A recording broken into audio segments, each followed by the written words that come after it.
Fiume Veneto, firmata da pochi giorni un'ordinanza che prevede il divieto di traffico pesante e una limitazione di velocità a 30 km/h per tutti in Viale della Repubblica, uno dei principali del comune. Cos'è successo?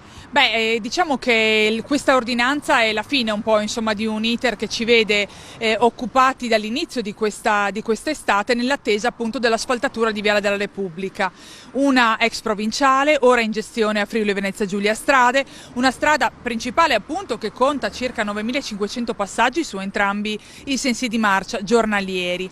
Abbiamo atteso questa asfaltatura per mesi, ci veniva promessa dall'inizio dell'estate, ogni mese sembrava quello giusto. Siamo arrivati a novembre e la strada purtroppo non è in condizioni di sicurezza.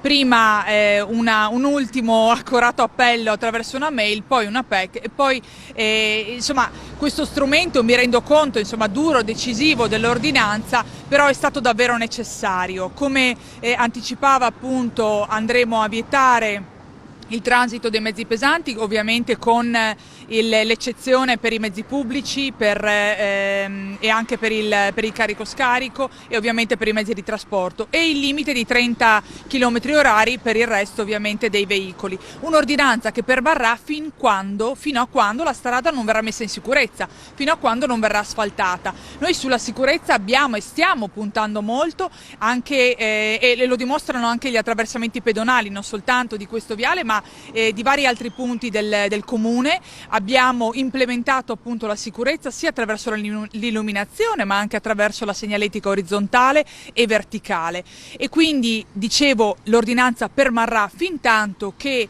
non verrà messa in sicurezza la strada, fin tanto che non verrà asfaltata, e devo dire che qualche segnale positivo dall'emanazione di questa ordinanza c'è stato. Lunedì mattina ci viene comunicato un incontro, un sopralluogo tra l'impresa esecutrice dei lavori e la DL, e ci auguriamo, come ci viene riferito, che i lavori inizino entro la fine del mese.